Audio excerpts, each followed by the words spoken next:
Most people don't choose their last day of work. It chooses them years before the date on their spreadsheet. That's not a scare line. It's what government survey data actually shows. Workers expect to retire around 65. Most actually stop around 62. 3 years disappear, and for the majority, it wasn't their call. A diagnosis, a layoff, a parent who suddenly needs care. The unsettling part isn't the early exit. It's the gap nobody budgeted for. Retirement planning looks like arithmetic. Balance, contribution rate, growth rate, target date, plug it in, get a number, feel settled. But that number is really a bet that 5 unrelated systems, your body, your employer, the market, Washington, and the insurance industry, all stay cooperative for 15 or 20 straight years. History does not favor that bet. You didn't plan to fall short. You planned for a life that doesn't show up on schedule. Think of it like a fuel gauge that's been quietly miscalibrated for years, reading full when you're already running thin. Right past the point most people stop checking, there's a stretch nobody marked on the map. No employer coverage, no Medicare yet, and premium subsidies that just expired. I'll give you the exact year this turns from a someday problem into a specific year problem. First, the real shape of the danger. Call him Marcus.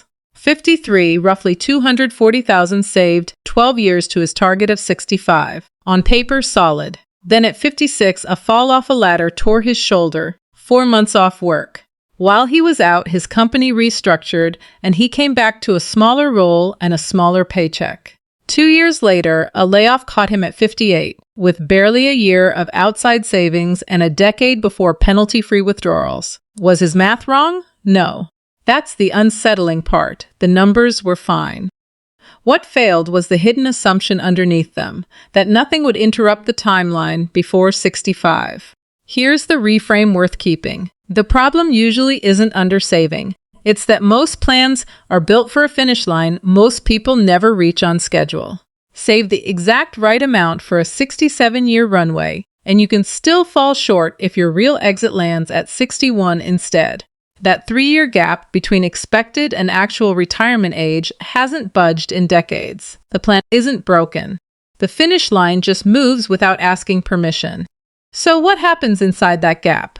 3 costs converge at once, and each one alone can wreck a budget. First, the health coverage canyon. The years between an early exit and Medicare now carry full-price marketplace premiums, since the temporary subsidy boost lapsed. For higher earners, that's over $1,000 a month per person, $12,000 to $13,000 a year before deductibles or prescriptions. Exit 3 years early, and you're layering tens of thousands in premiums onto exactly the years your portfolio can least afford withdrawals. Second, the Social Security clock. Claim early and your check locks in permanently reduced, up to 30% than waiting for full retirement age. Wait past it, and you earn a guaranteed increase every year, up to 70. No index fund on the planet offers a guaranteed return like that, yet most people treat the claiming date like a coin flip. Third, the compounding you never get back. 5 fewer working years means 5 fewer years of contributions, and 5 fewer years of growth stacked on what you already had.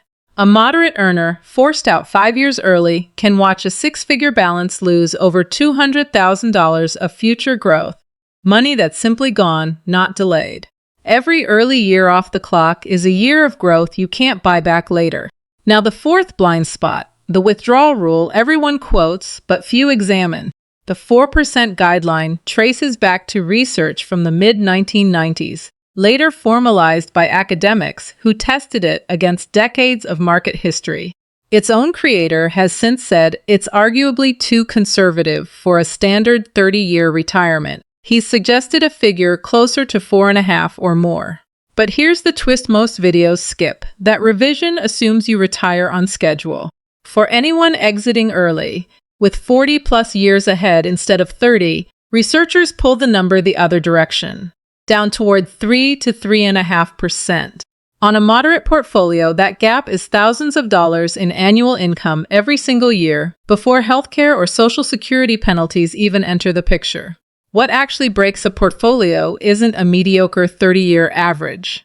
It's a market downturn in the first few years of withdrawals, selling a larger slice of a shrinking balance at the worst possible time.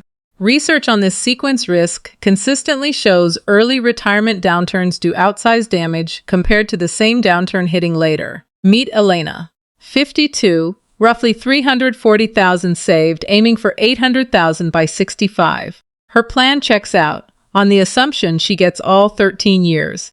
Now run it forward to 61 instead. She exits closer to $540,000, a shortfall before she's withdrawn a single dollar. Add the healthcare gap. Add an early Social Security claim locked in for life. Run a conservative withdrawal rate against the smaller balance, and the annual income gap alone compounds into hundreds of thousands over a full retirement. Was her math wrong?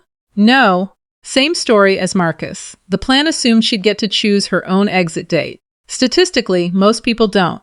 Here's why one generation should be paying closer attention than any other. Researchers point to the group born between the mid-1960s and 1980 as the least prepared for retirement of any living generation. The first to rely almost entirely on self-directed accounts instead of employer pensions, with barely a sixth of them owning a traditional pension at all. They built savings discipline from scratch through a dot-com crash, a financial crisis, a pandemic, and an inflation spike, with none of the safety net their parents had. And here's the date. This group expects a savings gap of roughly $400,000 between what they're on track to have and what they believe they'll actually need.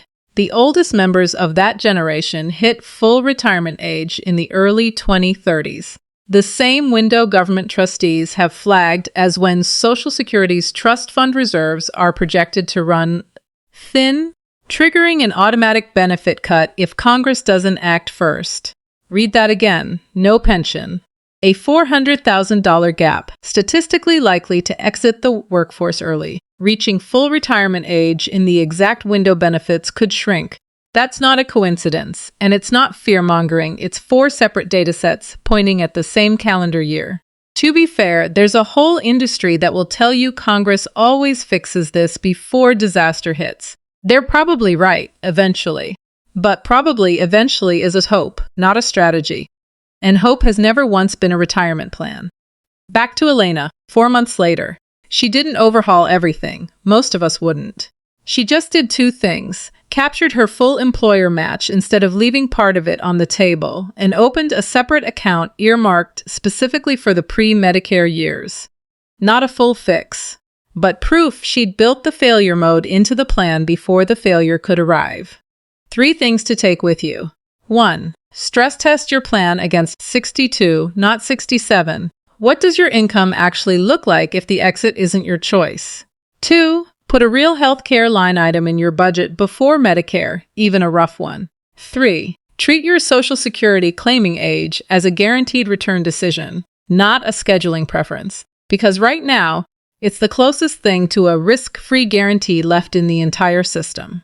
If this changed how you're thinking about your own timeline, hit like and subscribe to Winds of Thought so the next one finds you. What's the one number in your own plan you've never actually stress tested? Drop it below. I read every one.